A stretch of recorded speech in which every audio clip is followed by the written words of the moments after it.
Hi, everyone. Thank you for joining us. We're going to give it about a minute as everyone starts to log in and join us.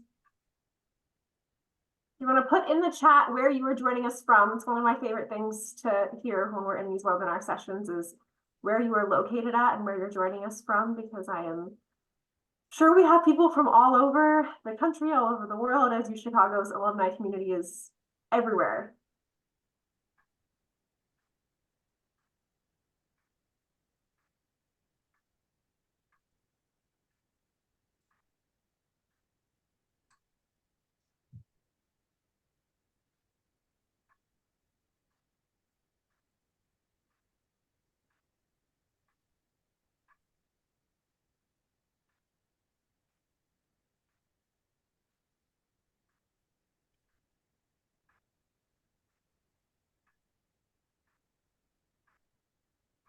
All right, we'll get started. Let everyone who's joining a few minutes late join us when they can.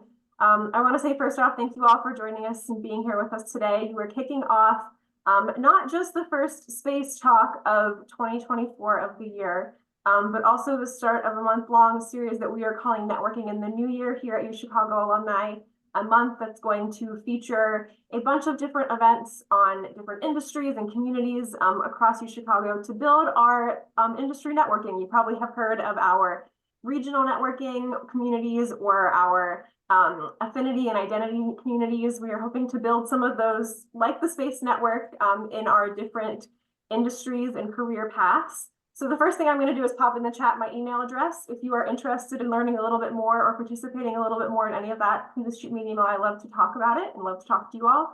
We're really excited to get today started, and I don't want to take up too much time. Just two things. The first one is that at the end of this, there will be a survey that will have a couple of questions for you about the session, but also about the future of 2024 space talks and everything. So I'd love if you left us some responses so we can keep growing these amazing programs to be even better than they currently are, which would be a hard feat, but we're excited about it. The second one is that we are going to do some Q&A sessions towards the end of this. The Q&A is open. If you think of anything that you'd love to ask our wonderful speakers, please feel free to add to that as we go. I will hand it over to Dave and let him get us started.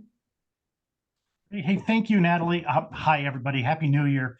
I'm Dave Fisher. I'm the president of the University of Chicago Space Network.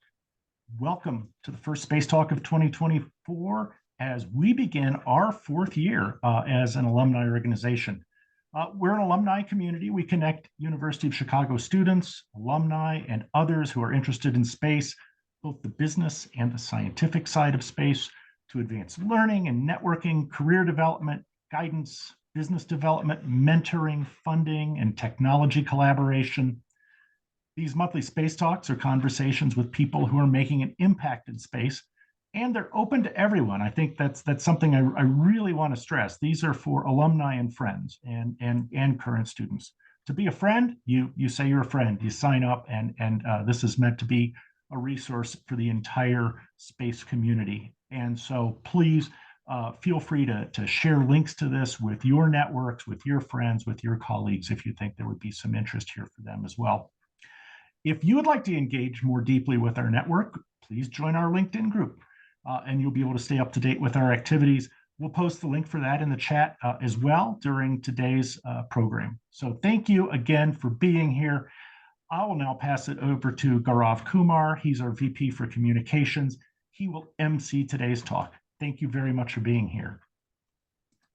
Thanks, Dave, and Happy New Year, everyone. And just to mention, our LinkedIn community is 197. So, hopefully we'll have three of the new participants from this space talk joining us and getting us to the double century.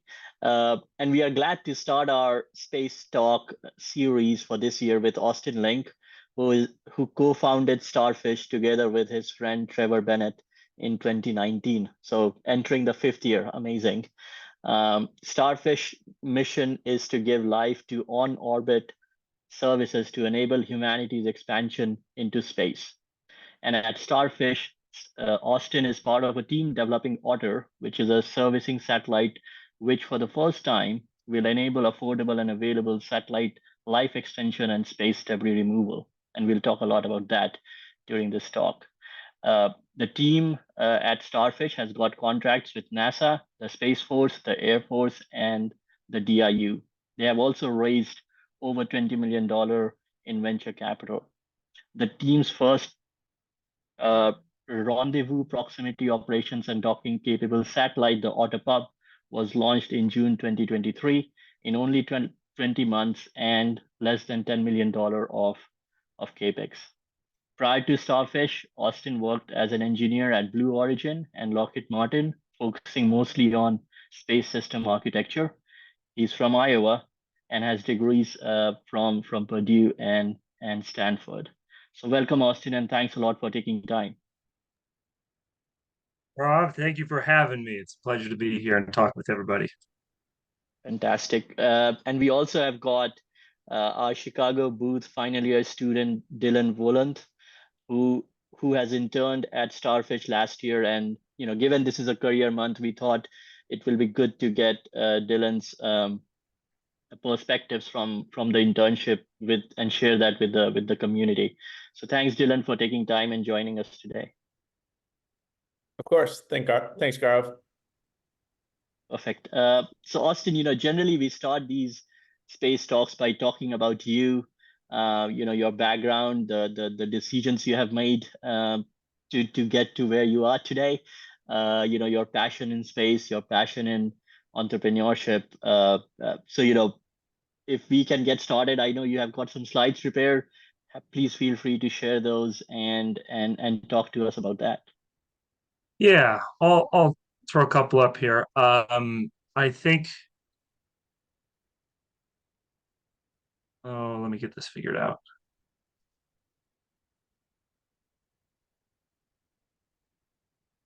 Okay, Gaurav, you can see my screen here. Yes, we can. I'll try to share the story of how I ended up in the space industry and how I ended up as a founder of Starfish Space. It's not necessarily the sort of thing that you think when you're a kid, oh, I'm going to go start a space company. It's you might think engineer broadly or lawyer broadly or teacher or something like that. And I grew up not really recognizing that what I do today was a possible job. Probably wasn't a possible job when I grew up. So I was originally born in Chicago, actually, and then I grew up in Iowa City, Iowa, the University of Iowa area. I did my undergrad in physics, like Dave. I was at Stanford, and then I got a master's degree in aerospace at Purdue. And I think throughout that process, I loved physics, I loved space, I loved solving problems, especially when it had numbers associated with it. I was a fine student, but I wasn't a great student. And I wasn't really sure where all of this would take me. It's funny, we were laughing together beforehand here. A lot of my work during undergrad and grad school, I worked on sports analytics because, hey, solving problems, that's fun. And after grad school,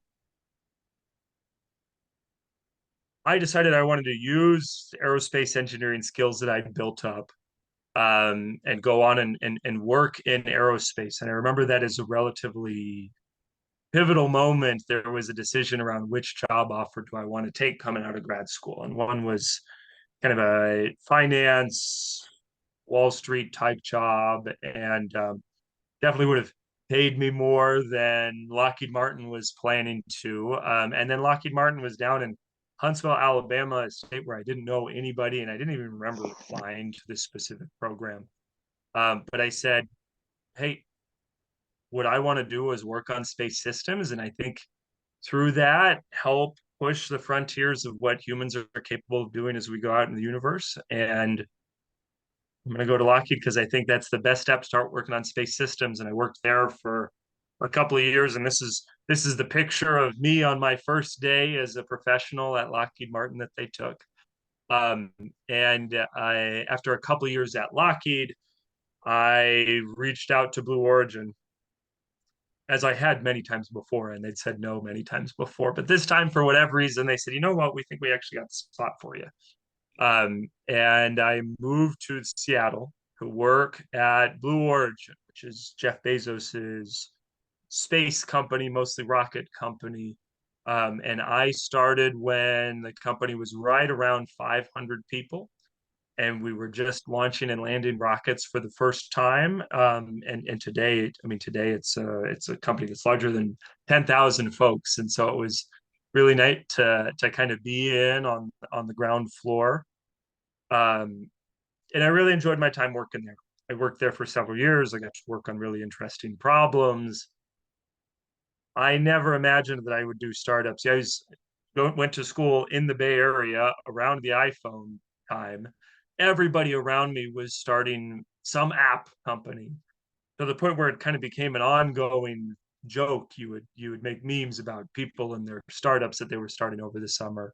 And I never thought that would be me, because I said, well, what I want to do is do big things in the space industry, and that requires large teams and a lot of capital. And I didn't think that was well suited to entrepreneurial activities. But while I was at Blue, looking out at the rest of the space industry, there was a unique wave that was starting, enabled by lower launch costs, smaller satellites, enabled by the growth of the venture capital industry. You were able to start to look at places like SpaceX or Planet or Rocket Lab or Made in Space or a number of different companies that started on their own, not as, hey, I'm Jeff Bezos, the world's richest person, but as companies that were trying to solve problems in space and make a business out of it. And that was really interesting and really exciting to me. And I was fortunate to know a kindred spirit at Blue Origin, my co-founder, Trevor. And we said, well, we love the potential lever arm that you have if you start your own company, and the difference that you can attempt to make on really the next step as humans grow as a civilization and step out off world and create capabilities that are useful for humans at a grand scale.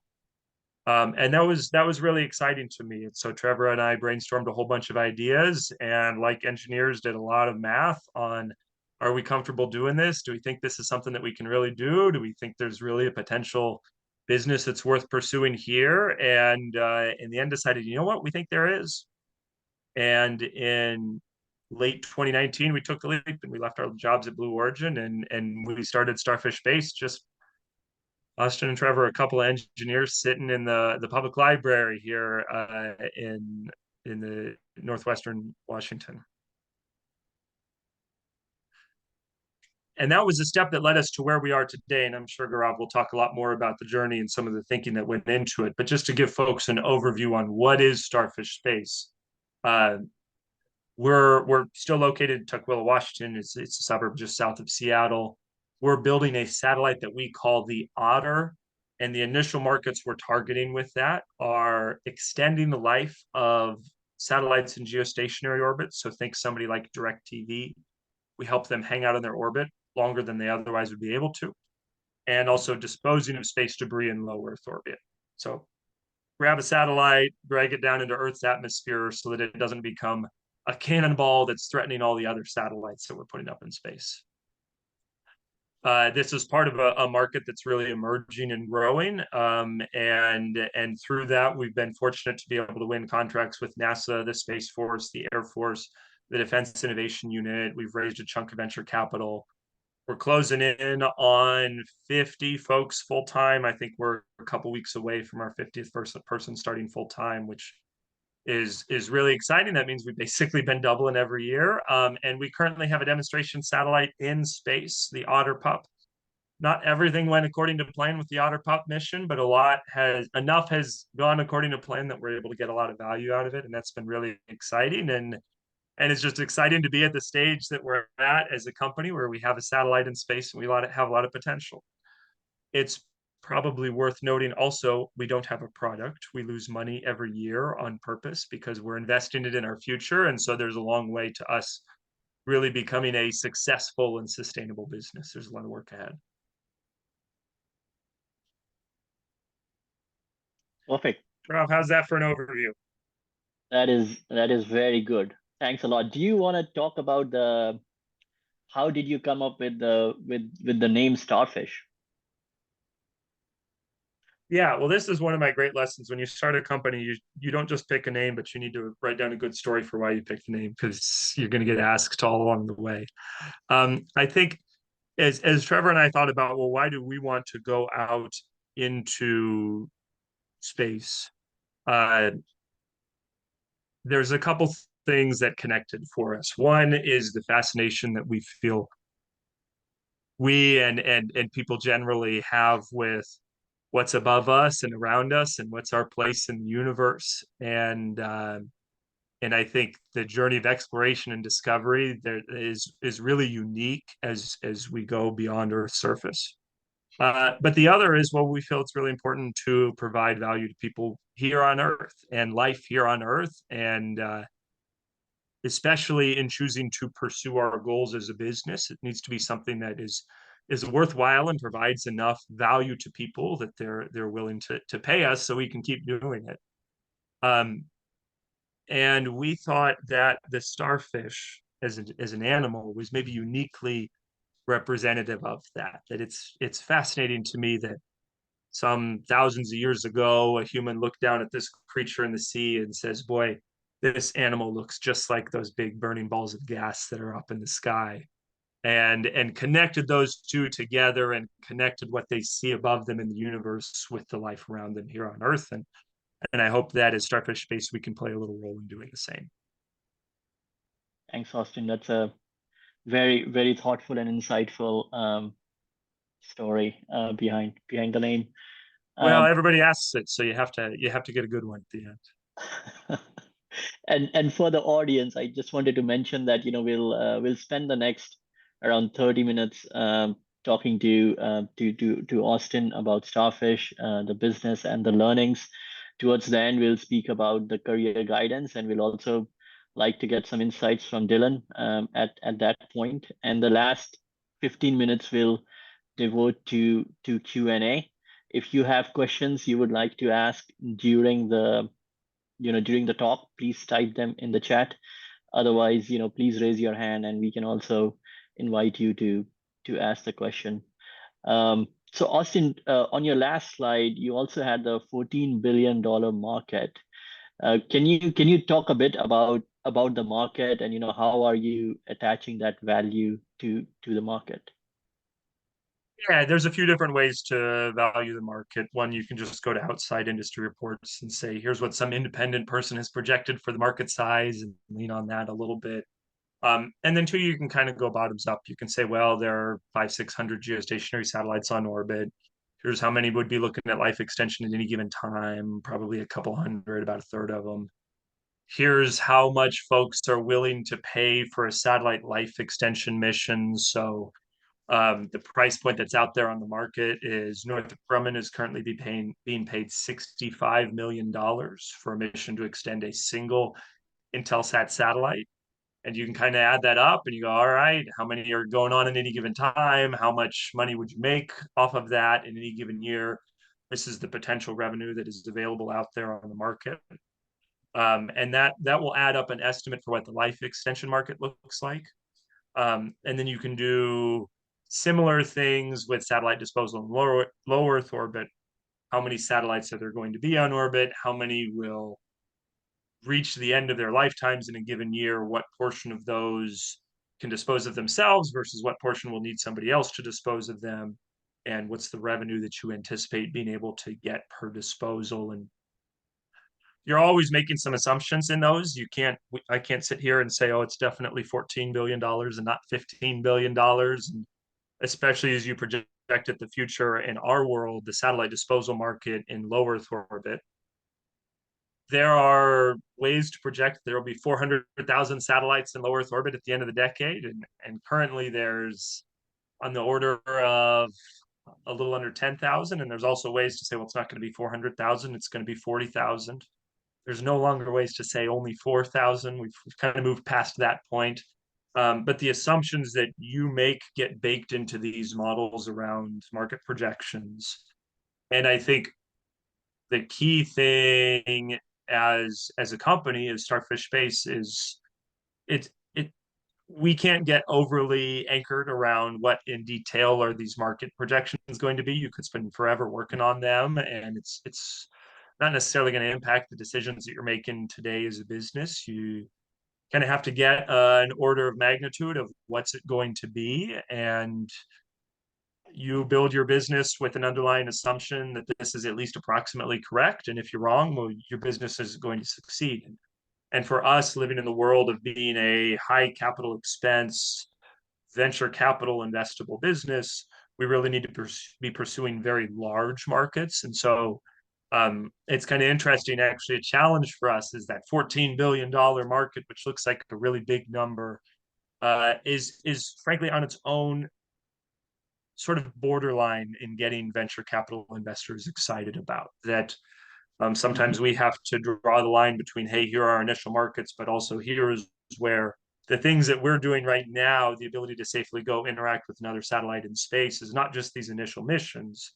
It's a new paradigm for how humans go out in the universe, and that can be dramatically larger than $14 billion.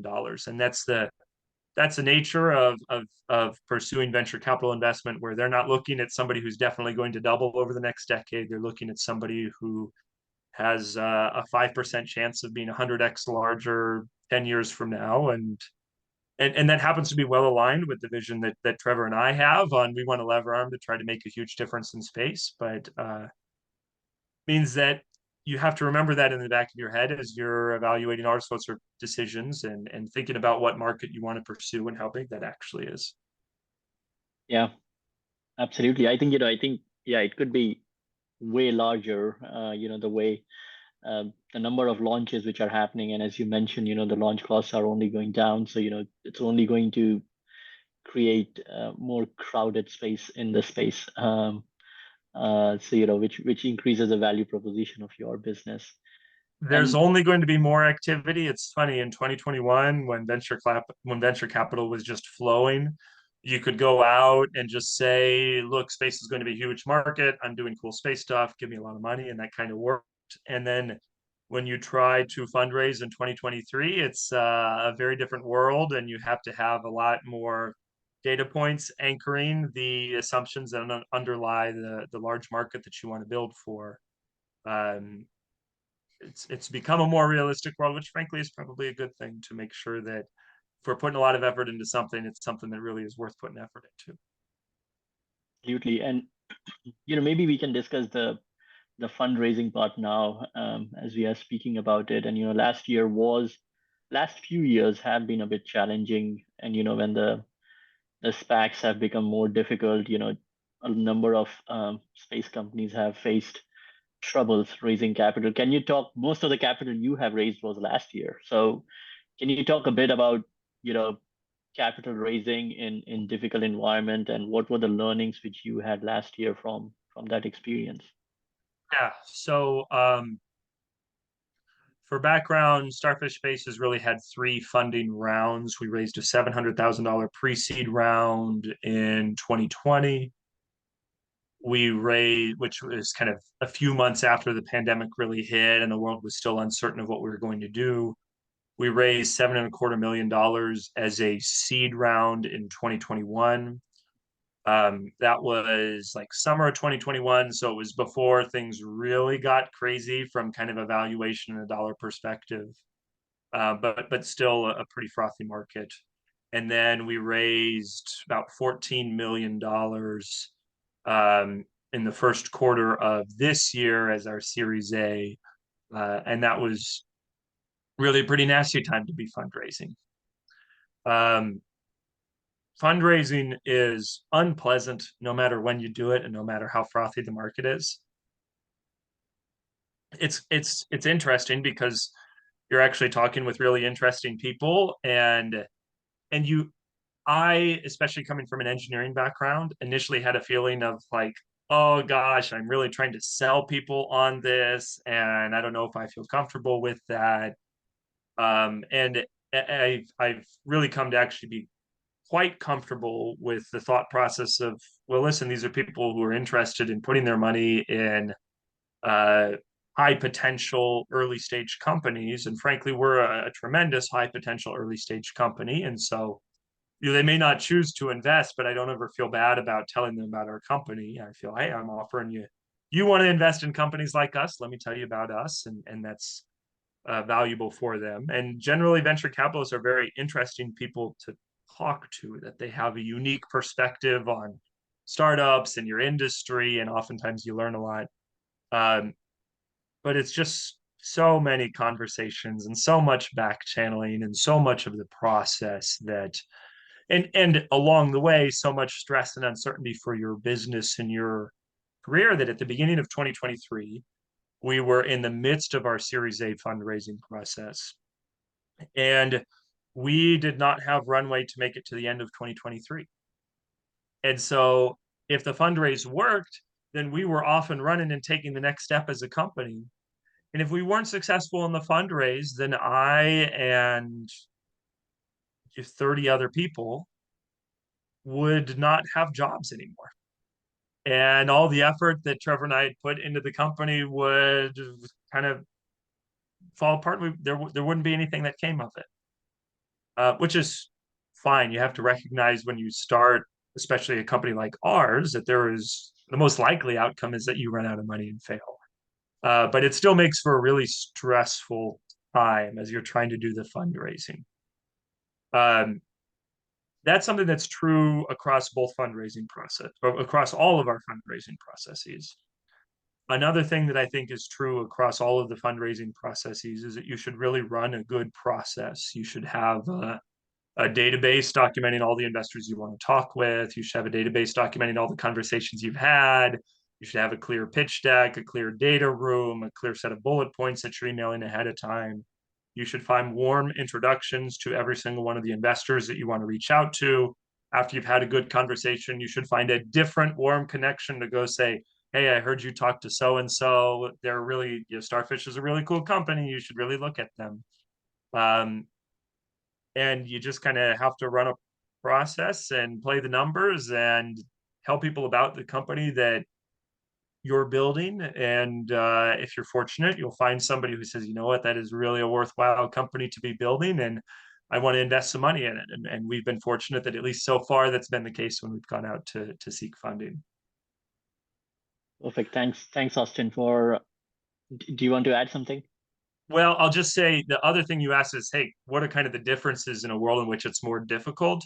I think the big difference is the time. That in 2021, there was an incredible feeling of urgency across the venture capital landscape. That anytime a VC saw a deal that they were interested in, they knew, boy, this is a good deal. Somebody else is going to take this deal soon if I don't. And that meant that when we got the term sheet that we ended up going with, which I guess was not our first term sheet, but when we got the one that we ended up going with, it was really like 2 or 3 weeks from initial conversation until we got the term sheet.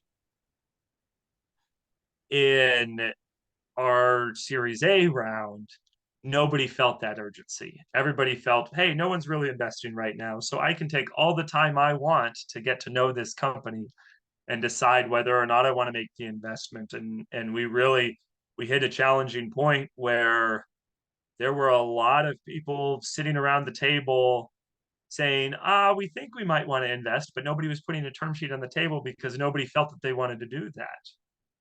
And then in people's minds, they go, well, now the deal's kind of getting stale. It's been sitting here for a month. Why hasn't anybody taken action on it? Am I the only one looking at this company? And we were fortunate in that Munich Re Ventures ended up coming in and actually, again, had another term sheet also. And things catalyzed and coalesced and came together for a round that we were really excited about, but it was definitely a slower process because there wasn't the urgency from the investor side that there was in a frothy market like 2021. Thanks, Austin. That's very helpful. And talking a bit about the business and the company. So you have a combination of hardware and software. Can you talk about the hardware business and the software business? How do they talk to each other? What is the supply chain and the value chain on the hardware side? looking like? And, what is the, talking about both of them, what is the value differentiation which Starfish has over other who might be having a competing solution? So at the end of the day, Starfish Space operates in a world called satellite servicing or in-space assembly manufacturing. That's something that humans have been working towards for a really long time. In the 1980s, NASA first visited a satellite and fixed it and sent it back into its correct orbit. Astronauts visited the Hubble Space Telescope 5 different times to upgrade and repair it. And people did this, one, to repair those satellites and get value from them, but also two, because they recognized, boy, if we can really do this regularly, think of the value, think of the payoff if you send a $400 million satellite into space and it's broken and you can just go up and fix it instead of losing $400 million of investment. The challenge in this world is just that it's been too expensive to be adopted at any scale. And folks go out and try to do this mission, and NASA has a mission called OSAM-1, On-Orbit Servicing and Manufacturing 1, that is now 10 years into development and like over $1 billion in total expense to be a demonstration satellite for some satellite servicing activities. And that's where I think the role of commercial space and commercial businesses can really come in and be an important contributor into the space ecosystem, is doing things in a way that is cost efficient and that closes business cases and makes it worthwhile doing these services. And I think you can look at SpaceX doing this from a launch side, and you can look at folks like Planet doing this from a satellite side, that they're able to close business cases by bringing down costs to perform certain missions. And that's the same thing that we're doing with the Otter and satellite servicing, that other folks are looking to do life extension and satellite disposal. For folks who may not know the background, this is actually how Dave and I met. That Dave worked at a company called Astroscale, which is really a direct competitor to Starfish Space, and has raised significantly more money and has significantly more people working there. But I think where we really differentiate ourselves is our satellite is uniquely small and it's uniquely affordable for us to do this mission. And so we can offer a price point that closes a business case for our customers for the first time. And at the same time, our business case as providers is closed. So that's where we really differentiate ourselves and what's really exciting about what we're doing. And actually, as we think about the differentiation and the competition out there, I really don't think ours is a journey of competition. I don't think we're going to succeed at building this affordable satellite that can do these missions that we want to do, and then somebody else will come and do it better and our business won't succeed. I think if we're successful at doing this mission, the business will be there and the technology is complex enough that that's really a significantly differentiating moat. But it's going to be really hard for us to successfully do these missions in space, and that's why it's taking a lot of time and energy and capital investment on both the hardware and the software side. And then you talked a little bit about kind of the supply chain and the development of these technologies. We as Starfish don't build the full satellite ourselves. We work with folks as suppliers for several parts of the satellite, including like the core of the satellite. So the OtterPup satellite that we launched while Dylan was interning at Starfish over the summer was never at Starfish Space facilities. We built a couple of parts and we built a lot of software for the satellite, but it was all the satellite core, or what is called the bus, and eventually the full satellite itself with everything integrated was all built up at our suppliers' facilities, which is a company called Astro Digital based in the Bay Area in California. And that means that we become really tightly integrated with suppliers, both Astro Digital, ExoTrail on the thruster side, Redwire on the camera side. We have to buy a launch from SpaceX. We worked with OTV company called Launcher that we were sitting on top of when we went to space. And there was really actually quite a complex and expensive and long lead time supply chain that has to come together to be able to do this business. And that's something that is really different from a lot of tech startup companies, which oftentimes are very heavy on the software side. And on software,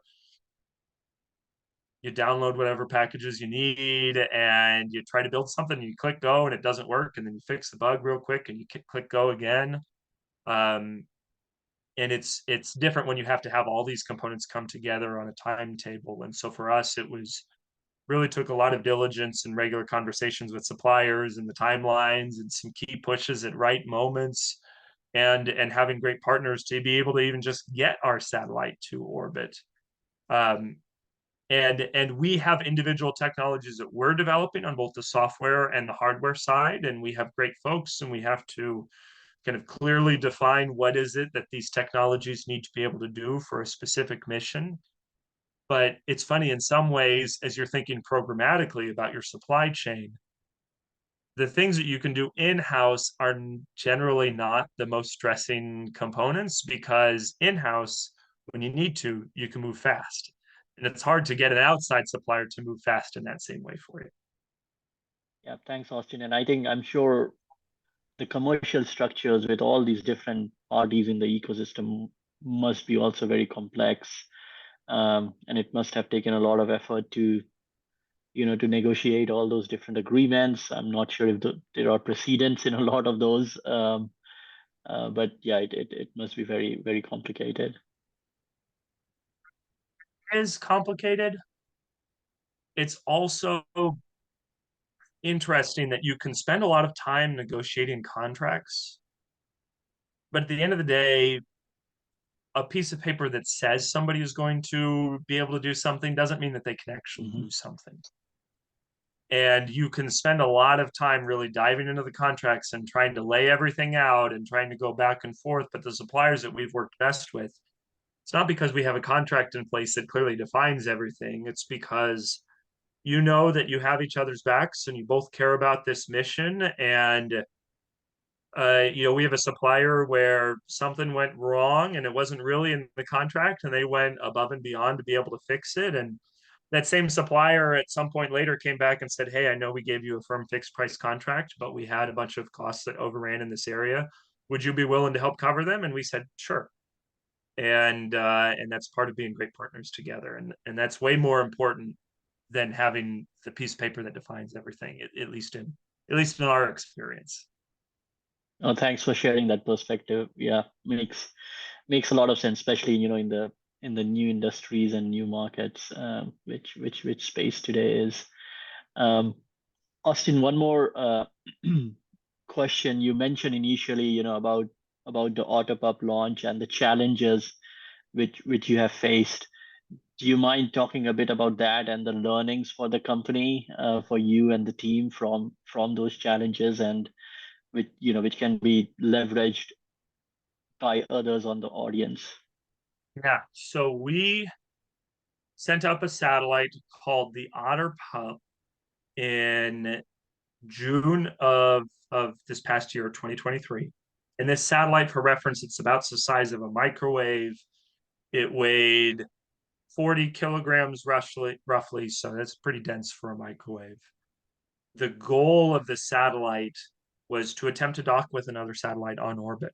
And that satellite was going to be the launcher OTV. And we, as our satellite, strapped in on top of the launcher satellite, which then strapped in on top of a SpaceX rocket. So the satellite was launched. And Dylan, had you started at Starfish on launch day? I think you had, right? Yeah, I started the week before. Do you remember what you felt like for 3 hours in the middle of that Monday? Oh, it was incredibly exciting. I mean, I had started a week before, but just to see everyone's, again, hard work that they had put in, and then finally watching the SpaceX launch on the webcast, it was a fun day for a little. For a little. And so there was a lot of excitement. There was cake, there was champagne, there were tears. Our satellite was in space. Then we got a call a few hours later saying something had happened. and it wasn't really clear what had happened, and some of the numbers that were going around contradicted each other. But in the end, what was determined was that this launcher OTV that we were sitting on top of had a thruster issue soon after separating from the launch vehicle. And this thruster issue had led to a thruster being stuck on, which had started spinning up our combined satellites.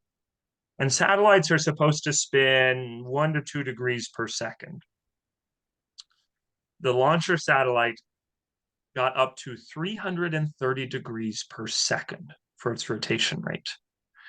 And thanks to some quick action on their part, they deployed our Otter Pup satellite, and we began life on orbit spinning 330 degrees per second.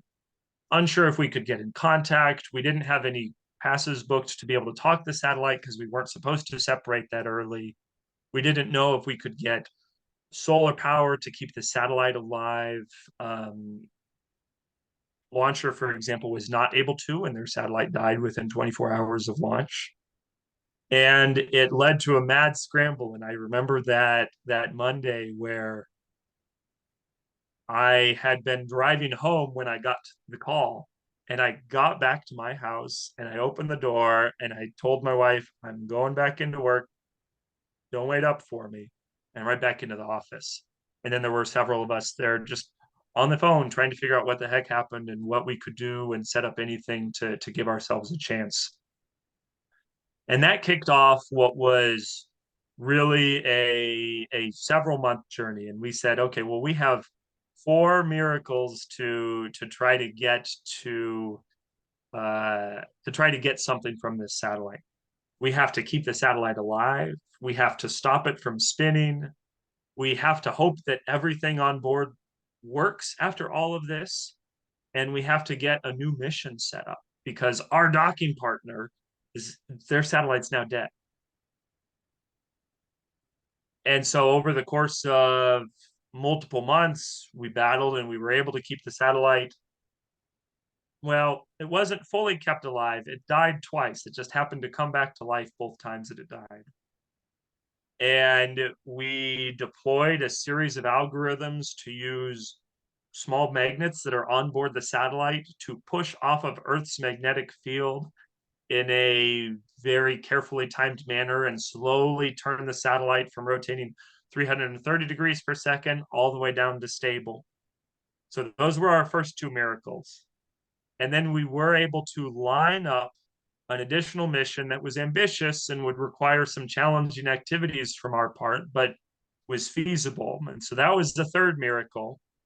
And we got everything turned on the satellite and it was working. And we thought we had the 4th miracle, and we began our journey to the next mission. And along the way, something happened to our thruster, and the satellite can't make thrust, and that's the end of kind of our efforts to try to achieve the core main goal with the Otter Pup. Now, as a company, we're still running a whole bunch of tests with it. We're gathering a whole bunch of data. We're practicing our operations. We're practicing how we change configuration. There's a lot of really incredible things that we're getting from the mission.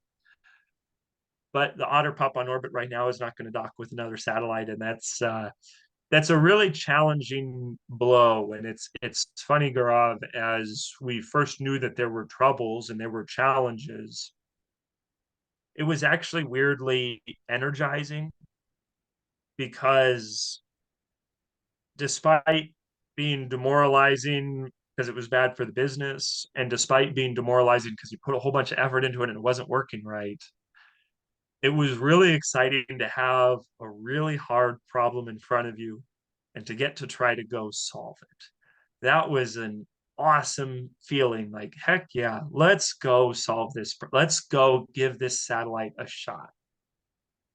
And that was the mindset for several months. And we learned the thruster wasn't working and it wasn't going to work again. And the probability of the mission succeeding had been really low at different points before then. So it wasn't like, oh man, 100% to 0%. But going from a small number down to 0% was was challenging to deal with and challenging to handle. And then you kind of take a couple of days and you digest and you go, you know what? Now our business has a challenging problem to solve. And in a weird way, it's energizing to go out and solve that problem again for our business. So that's a lot of the journey. Dylan, you were there, you were a part of it. Are there other things that you would add or that stood out to you as we have been sorting through things with OtterPup? No, I think to your point on problem solving, I think one thing I definitely appreciated of the summer was how transparent you and Austin and the whole team, or you and Trevor and the whole team were in kind of sharing the challenges as well as how you planned on solving them. I think, we had a couple of all hands meetings with everyone at the company where they kind of walked through obviously the challenges, the 4 miracles we needed, but kind of the technical approach, which as a former engineer, I appreciated and found incredibly interesting as well. But yeah, I think you hit the nail on the head other than that. Thanks, Austin and and Dylan. I think it's a great example of resiliency and leadership, frankly, to not panic, but to come up with the next steps and to define those miracles. I'm sure the teams worked very hard to make those miracles happen because they did not happen by itself. So it's a fantastic example of resiliency. And going to the question we have in the chat, and that dovetails into this very well from Wendt. What is the plan for 2024 for Starfish? And Wendt is also asking, what is the help you need for making those plans successful?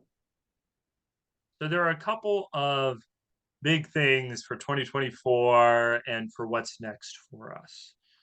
One of those is the second OtterPup. That the moment that the OtterPup started spinning, we said, okay, well, this capital that we raised for the Series A, we knew part of it was reserved for a contingency mission, and now we've got to go do OtterPup 2, and we've got to continue to do testing with OtterPup 1 on orbit to go learn and be ready for OtterPup 2, and hopefully that's in a position to launch right at the end of the year, maybe leaking into 2025. So that will be a big focus from us, is we have to go do this again. And sometimes it's tricky to do hard things the second time because you can take for granted all of the difficult challenges that maybe you got lucky with, or maybe you had to put a lot of effort into to solve the first time. And some of them will pop up a second time and some new ones will pop up the second time. And that'll take a lot of work from everybody. The other thing is, we as a business, we have to develop a product, which is where the OtterPup is really valuable and leading towards the Otter. We also have to have customers that want to buy our product. And for a lot of our early steps as a company, we've had a lot of customer interest, and there's a lot of things that you can do to showcase that customer interest, like LOIs, like small study contracts. We've been really fortunate over the course of 2023 to win several R&D development contracts with folks like NASA, with folks like the Space Force, and that's really given us a lot of outside counsel to help us as we solve problems, and accountability as we're developing features, and money that we're fortunate to be in a strong financial position right now, despite facing challenges with the OtterPup. But we don't become the business that we want to become on $1 million R&D contracts. We become the business that we want to become on $65 million life extension contracts and satellite disposal contracts and doing missions for people in space. And a consistent theme for Trevor and I at the beginning is that's what we want to do. We want to swing big. We want to try to have this big lever arm to change what people are capable of. And that means that we're going to increase the odds that our business might fail by investing capital towards a long-term high variance goal. And that means that a big part of 2024 for us is not just developing the product, but continuing to develop with customers and getting folks to say, you know what, I want to pay you for the Otter to perform services for my spacecraft. And that will be key to us becoming a business with an actual product or I guess actual services that we provide towards our target customers. Thanks, Austin. And you know, switching gears towards the final part of our conversation around your guidance for the audience. And our audience, includes students at the university, some of them, majoring in engineer or basic sciences or business, as well as it has got some entrepreneurs and some of the alums, who are either in the space industry or have interest in the space industry. So what is the kind of, guidance you will share for the industry moving into the future, as well as for those who are planning to build a career in the space industry? You have recruited like 50 people over the last 5 years. So what do you look for in those people? Well, one is guidance. If you're looking for roles in the space industry, there's an intern over the summer or for full time. You can go to starfishspace.com. We have open roles. We're in the midst of hiring interns right now. And I think we have coordinated and have some jobs posted on the UChicago site for MBA interns. And then, oh boy, you can be like Dylan, which is a good person to try to be like. I think maybe less immediate and less self-serving than that. I think one thing that has really stood out to me through the founding and the early growth so far of Starfish Space is that there are different metrics of success depending upon your perspective and what your goals are. Starfish Space as a business has a long way to go to be successful. We've done a lot of the things that we want to do at an early stage, but there are many more steps for us to be successful as a business. My finances have a long way to go for this to have been a successful financial or a positive financial decision for me. That when you quit your job and you start a company, it turns out you have no money to pay yourself.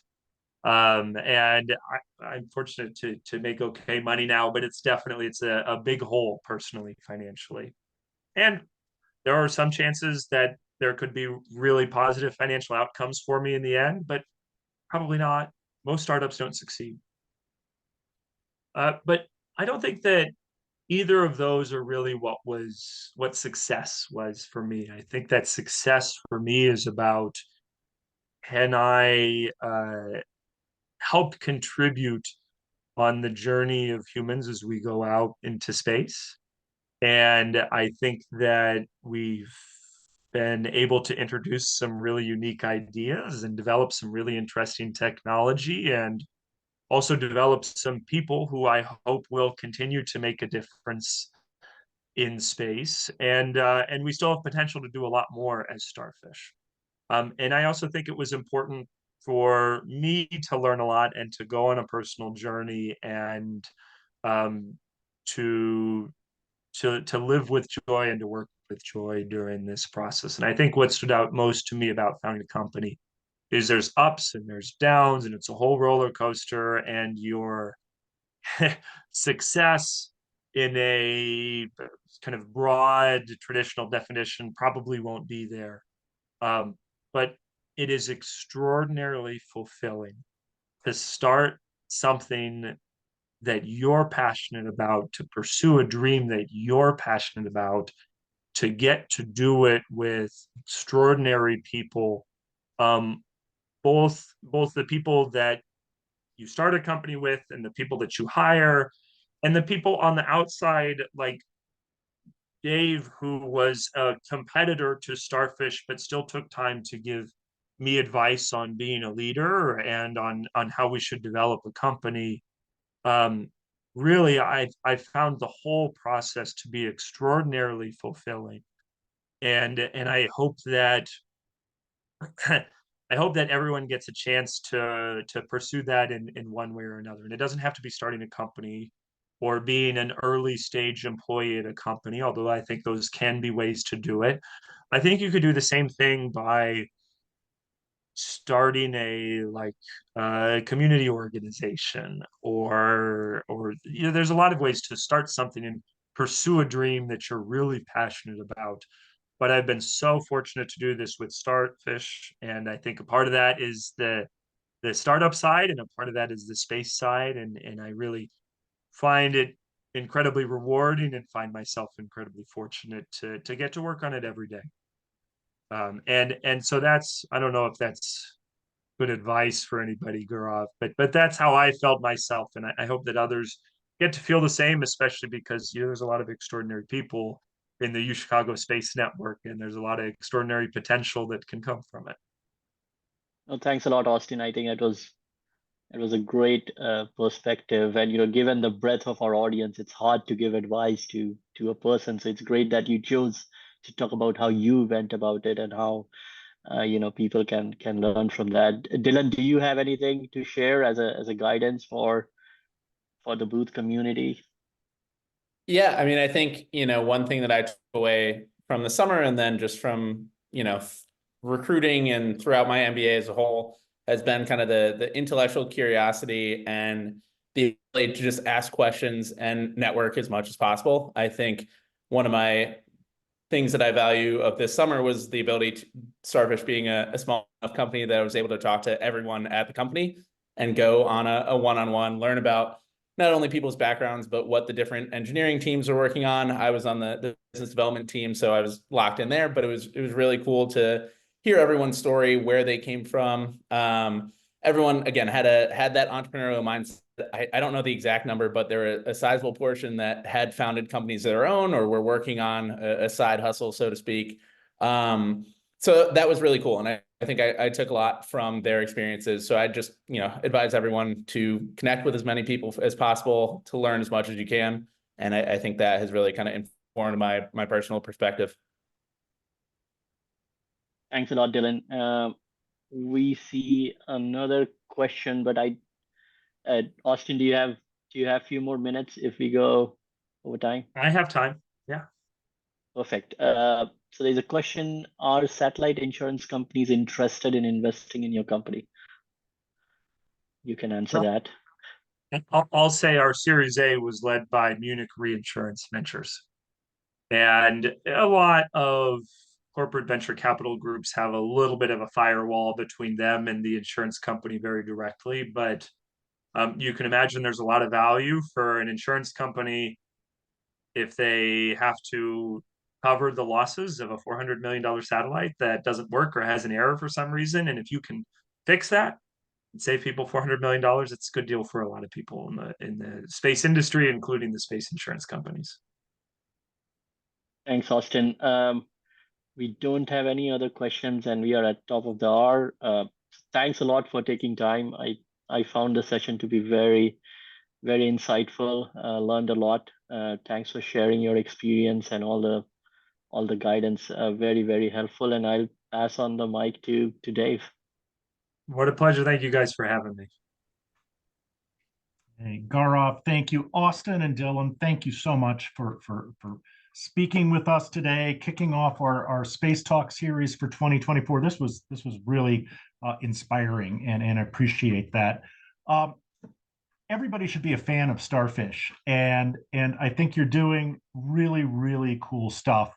The Otter Pup story, there's a lot of really cool engineering and physics with the attempt to rescue Otter Pup, but I want to just emphasize something that Dylan mentioned earlier in the talk today, which was the transparency that Starfish had with the entire space community about the problems with the orbital insertion, about the work that you were doing to recover it, went really, really far in cementing Starfish's reputation as a good player and honest and trustworthy player and partner in the space industry. So I think that that part of the legacy is really important as well, because we all know that not all companies, when they face an issue, are open and transparent with everyone about it. So there's just kudos for that, because I think that was a really great representation of living to terrific values at Starfish. Thank you, Dave. I appreciate that, and I know that you've done some of the same. Thank you. Thank you. We will have Space Talks every month in 2024, and I am excited to tell you that our February talk will be February 18th. It's going to feature another founding board member of the Space Network, Travis Dietz, who is a Chicago alumnus. He will be talking about radiation effects engineering, which he does for a major aerospace company. And our March talk will be the principles behind the company called Reorbital. So this is a new space startup. They were one of the winners of the Polsky New Venture Challenge at Booth last year. I like to tell people, as far as I know, they're the only Hyde Park-based space company that I'm aware of. And thank you. We went from 198 to over 200 members of our LinkedIn group during this call today. So thank you all for that. We will see you on February 18th for the next episode of the University of Chicago Space Network Space Talk. Happy New Year to everybody, and thank you all so much for your time today.